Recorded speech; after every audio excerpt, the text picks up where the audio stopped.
Students, আজকে আমরা cytokinesis কি সেই বিষয়ে জানব। আমি আমার আগের ক্লাসগুলোতে দেখিয়েছি যে যে মাইটোসিস সেল ডিভিশন, সেই মাইটোসিস সেল ডিভিশনের দুটো ফেজ, ক্যারিওকাইনেসিস আর সাইটোকাইনেসিস। ক্যারিওকাইনেসিসের চারটে ফেজ, প্রোফেজ, মেটাফেজ, অ্যানাফেজ আর টেলোফেজ, চারটি দশা আগের ক্লাসে বর্ণনা করা হয়েছে। আজকে আমরা দেখব যে সাইটোকাইনেসিসটা কি না। সাইটোকাইনেসিস হচ্ছে সাইটোপ্লাজমের বিভাজন। ক্যারিওকাইনেসিসের মাধ্যমে নিউক্লিয়াসের বিভাজন হয়েছিল, এবার সাইটোকাইনেসিসের মাধ্যমে সাইটোপ্লাজমের বিভাজন ঘটবে। তাহলে সাইটোকাইনেসিস মানে কি না, সাইটোকাইনেসিস হচ্ছে সাইটোপ্লাজমের বিভাজন। সাইটোপ্লাজমের বিভাজন।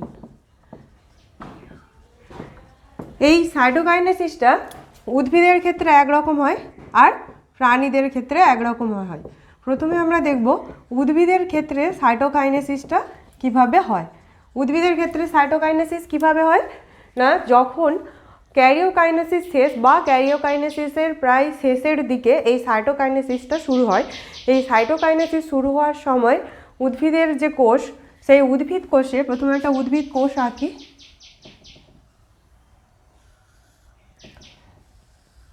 তাহলে এটা যদি একটা উদ্ভিদ কোষ হয়,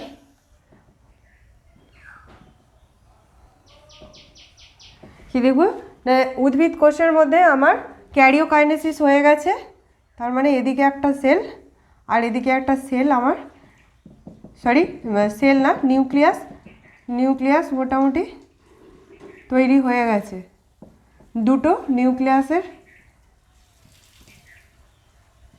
বিভাজন হয়ে আমার ক্যারিওকাইনেসিস হয়ে গেছে। এরপরে আমরা সাইটোকাইনেসিসের সময়, সাইটোকাইনেসিসে এসে কি দেখব না, এখানে প্রথমে মাইক্রোটিউবিউলগুলো জমা হয়। মাইক্রোটিউবিউলগুলো, এই যে মাইক্রোটিউবিউল ছিল, এই মাইক্রোটিউবিউলগুলো কি হয় না, কোষের মাঝখানে এসে জমা হতে থাকে। এটাকে বলা হয় ফ্রাগমোপ্লাস্ট।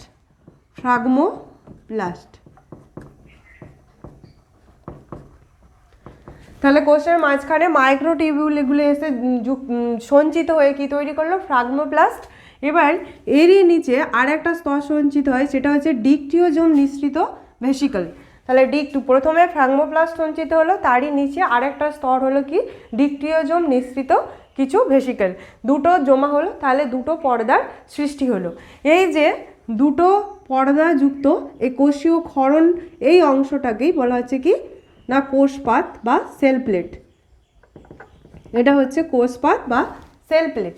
এই সেল প্লেটের সাথে কি হয় না, ম্যাগনেসিয়াম, ক্যালসিয়াম পেকটেটগুলো এসে এখানে সঞ্চিত হয়। তার ফলে কি হলো না, এই জিনিসটা যেটা দাঁড়ালো সেটা হচ্ছে মধ্যচ্ছদা। তাহলে প্রথমে আমরা কি দেখছি উদ্ভিদের ক্ষেত্রে না, প্রথমে আমার ফ্রাগমোপ্লাস্ট গঠন হচ্ছে। ফ্রাগমোপ্লাস্টের গঠন হলো, ফ্রাগমোপ্লাস্টটা কি না মাইক্রোটিউবিউল। এই মাইক্রোটিউবিউলগুলো কোষের মাঝখানে সঞ্চিত হয়ে ফ্রাগমোপ্লাস্ট গঠন করলো। এইবার এই ফ্রাগমোপ্লাস্টের সাথে কি হলো না, আমার ডিকটিওজোম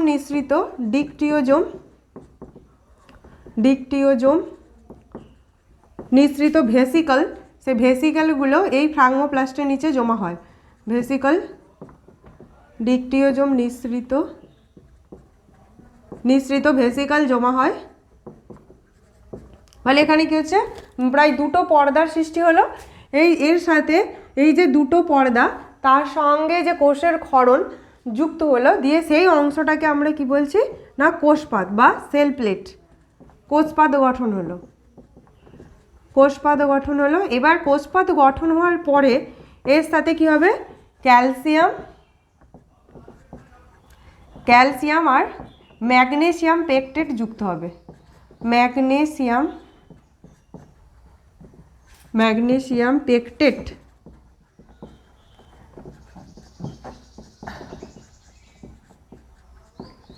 তাহলে ক্যালসিয়াম, ম্যাগনেসিয়াম পেকটেট এই দুটো যুক্ত হবে।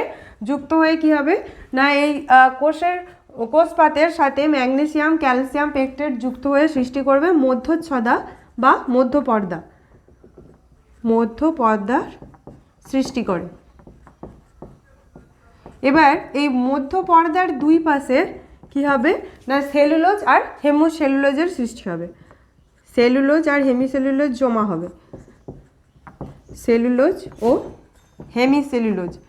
তার মানে কি হচ্ছে না আমার কোষ প্রাচীর তৈরি হবে, হেমিসেলুলোজ জমা হবে, জমা হয়ে কি করবে প্রাথমিক কোষ প্রাচীরের সৃষ্টি করবে, প্রাথমিক কোষ প্রাচীর সৃষ্টি করবে, কোষ প্রাচীর সৃষ্টি করবে।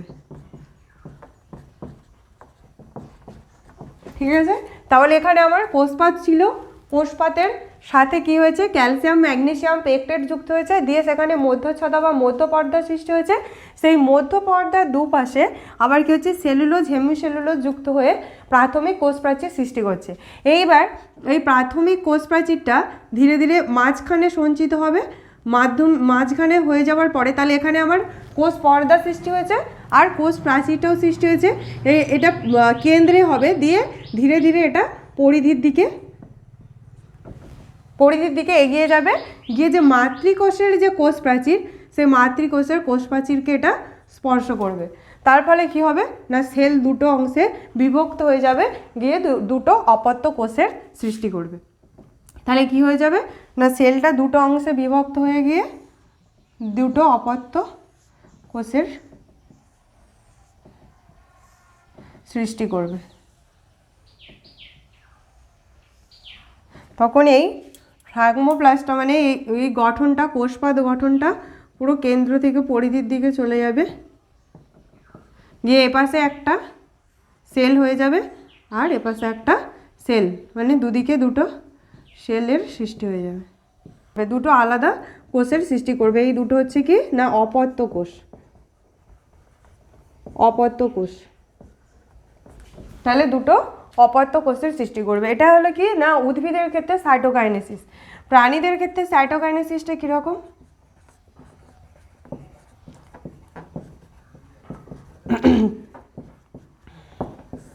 প্রাণীদের ক্ষেত্রে যখন আমরা সাইটোকাইনেসিস দেখব এখানে দুটো প্রোটিন রয়েছে যাদের নাম হচ্ছে কি অ্যাক্টিন আর মায়োসিন, অ্যাক্টিন ও মায়োসিন, অ্যাক্টিন ও মায়োসিন নামে দুটি প্রোটিন থাকে। এই অ্যাক্টিন মায়োসিন দুটো প্রোটিন প্রথমে কি হয় না সেলের কোষ পর্দার নিচে মিড বডি নামে জমা হয়, একটা গঠনের সৃষ্টি করে। তাহলে অ্যাক্টিন মায়োসিন দুটো প্রোটিন কোষ পর্দার নিচে জমা হয়, দিয়ে মিড বডি নামক একটা গঠনের সৃষ্টি করে, মিড বডি গঠন করে।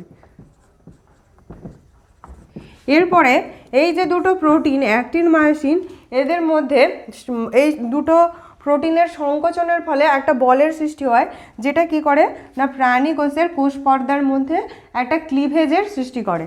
তাহলে কি হলো না এই দুটো প্রোটিনের সংকোচনের ফলে, সংকোচন বলের প্রভাবে কোষ পর্দায় ক্লিভেজের সৃষ্টি হয়, ক্লিভেজ বা খাঁজের সৃষ্টি হয়, এই যে খাঁজটা, এই খাঁজটাই ধীরে ধীরে পরিধি থেকে কেন্দ্রের দিকে যাবে, গিয়ে পরস্পরকে স্পর্শ করবে, দিয়ে কী হবে না দুটো সেল আলাদা হয়ে যাবে। কীরকম হবে না এটা যদি একটা সেল হয় তাহলে কি বলতে হবে মানে যে একটা খাঁজের সৃষ্টি হবে।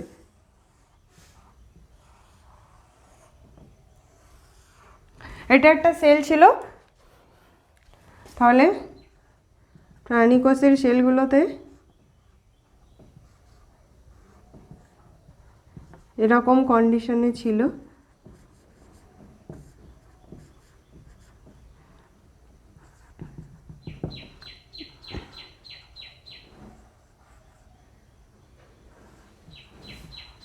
দিয়ে ক্রোমাটিডগুলো এরকমভাবে বিস্তৃত ছিল। এর ফলে কী হচ্ছে যে এই যে এখানে ক্লিভেজ বা খাঁজের সৃষ্টি হচ্ছে, এটা কিসের জন্য হচ্ছে না অ্যাক্টিন মায়োসিন যে প্রোটিন দুটো রয়েছে সেই দুটো প্রোটিনের সংকোচন বলের প্রভাবে এই ক্লিভেজ বা খাঁজের সৃষ্টি হলো। এই খাঁজটা কী হবে ধীরে ধীরে পরিধি থেকে কেন্দ্রের দিকে অগ্রসর হবে, দিয়ে তাহলে কী হচ্ছে এখানটা ওভারল্যাপ হয়ে যাবে, গিয়ে দুটো আলাদা কোষের সৃষ্টি হবে। এখান থেকে কি হচ্ছে না দুটো আলাদা কোষের সৃষ্টি হচ্ছে, দুটো আলাদা কোষের সৃষ্টি হচ্ছে।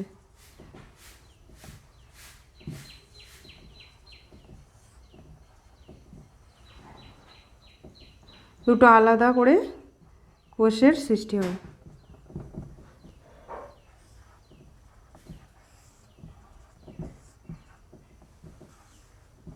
তাহলে দুটো অপত্য কোষ সৃষ্টি হয়ে গেল, যে অপত্য কোষ। ঠিক আছে, এটা হচ্ছে উদ্ভিদের সাইটোকাইনেসিস আর প্রাণীদের সাইটোকাইনেসিস।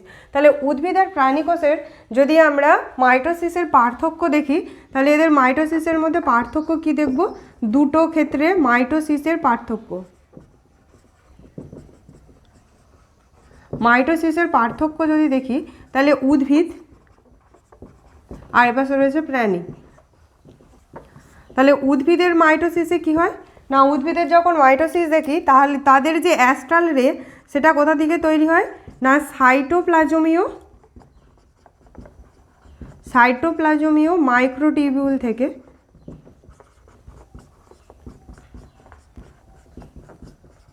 মাইক্রোটিউবিউল থেকে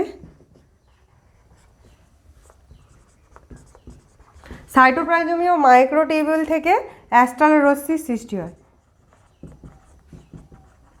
অ্যাস্ট্রাল রশ্মির সৃষ্টি হয়। আর প্রাণীদের ক্ষেত্রে আমরা কি জানি না, সেন্ট্রোজোম থেকে অ্যাস্ট্রাল রে সৃষ্টি হয়, অ্যাস্ট্রাল রে সৃষ্টি হয়। এদের এটা কি ছিল, ক্যারিওকাইনেসিসের ক্ষেত্রে পার্থক্য দেখলাম, এটা ক্যারিওকাইনেসিসে পার্থক্য। বা সাইটোকাইনেসিসে কি পার্থক্য দেখব, উদ্ভিদ আর প্রাণীর সাইটোকাইনেসিসে পার্থক্য। উদ্ভিদের ক্ষেত্রে দেখছি সাইটোকাইনেসিসটা কি হচ্ছে না, আমার কেন্দ্র থেকে পরিধির দিকে হচ্ছে, অভিমুখটা হচ্ছে কি কেন্দ্র থেকে পরিধির দিকে। আর প্রাণীদের ক্ষেত্রে কি হচ্ছে না, পরিধি থেকে কেন্দ্রের দিকে। এটা হচ্ছে পরিধি থেকে কেন্দ্রের দিকে এই সাইটোকাইনেসিসটা হচ্ছে। তা ক্যারিওকাইনেসিসের পার্থক্য, এটা সাইটোকাইনেসিসের পার্থক্য। আর উদ্ভিদের ক্ষেত্রে কি হচ্ছে, কোষপাদ গঠনের মাধ্যমে, কোষপাদ গঠন তার মাধ্যমে সাইটোকাইনেসিস হচ্ছে। আর প্রাণীদের ক্ষেত্রে কি হচ্ছে, ক্লিভেজ প্রক্রিয়ায় সাইটোকাইনেসিস সম্পন্ন হচ্ছে। তাহলে এইটাই আমরা কি দেখলাম না, উদ্ভিদ এবং প্রাণীর মধ্যে যে মাইটোসিস প্রক্রিয়া তার কি কি পার্থক্য আছে সেটা দেখলাম, এবং সাইটোকাইনেসিস উদ্ভিদ এবং প্রাণীর মধ্যে কিভাবে সাইটোকাইনেসিস প্রক্রিয়াটি সম্পন্ন হয় সেটাও আমরা এখানে দেখতে পেলাম।